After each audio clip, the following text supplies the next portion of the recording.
అందరికీ నమస్కారం అండి. పెసరపప్పు పాలకూర ఫ్రై, మూంగ్ దాల్ పాలక్ ఫ్రై. పాలకూర 150 గ్రామ్స్, పెసరపప్పు 1 కప్పు, ఒక అరగంట నానబెట్టుకోవాలి ఈ పప్పుని. ఇప్పుడు ప్యాన్లో ఒక 3 టేబుల్ స్పూన్ల ఆయిల్ వేసి, జీలకర్ర ఆవాలు వేసి,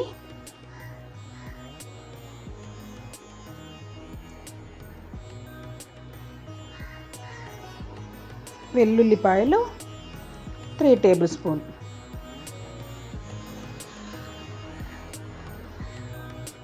సన్నగా ముక్కలు కట్ చేసుకోవాలి. ఎల్లిపాయలు కట్ చేసుకొని కొద్దిగా ఫ్రై కావాలి నూనెలో. 1 కప్పు ఉల్లిపాయలు కొద్దిగా వేయించినాక, పచ్చిమిర్చి ఒక 2-3 పచ్చిమిరపకాయలు సన్నగా ముక్కలుగా కట్ చేసుకొని వేయాలి. కొద్దిగా ఫ్రై అయినాక పసుపు ఒక 1/2 టీ స్పూన్ వేసి మళ్ళీ కొద్దిగా ఫ్రై చేయాలి.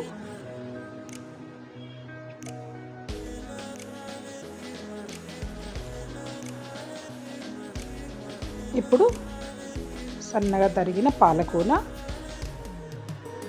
యాడ్ చేసి పోపుకి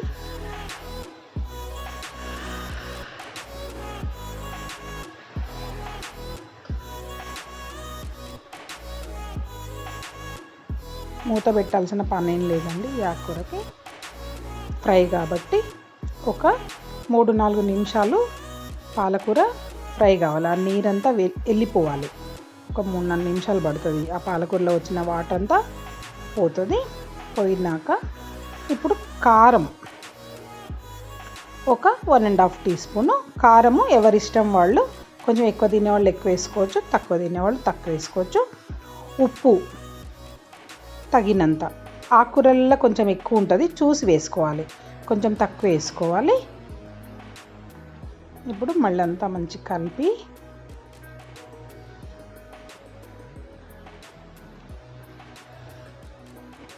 మళ్ళీ ఒక 2-3 నిమిషాలు అట్లా మగ్గనియాలి.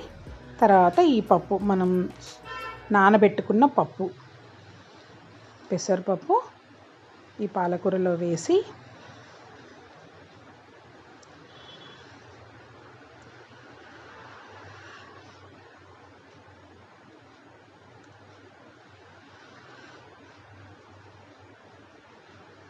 కొంచెం మీడియం ఫ్లేమ్లోనే చేయాలి ఈ కర్రీ.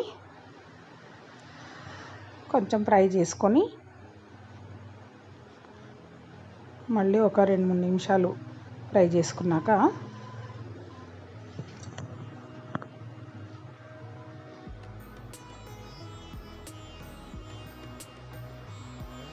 మళ్ళీ ఒకసారి కలిపి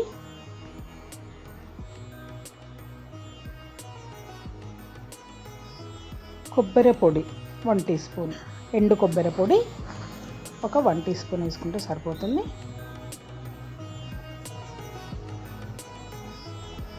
ధనియా పౌడరు ఒక 1 టీ స్పూను.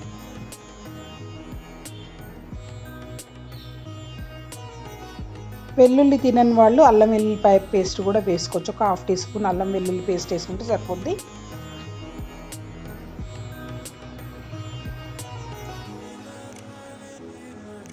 ఇంకా కొంచెం ఫ్రై చేయాలి.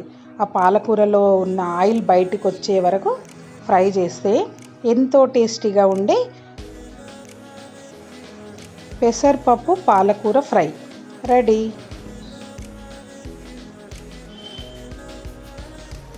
పెసరపప్పు పాలకూర ఫ్రై రెడీ.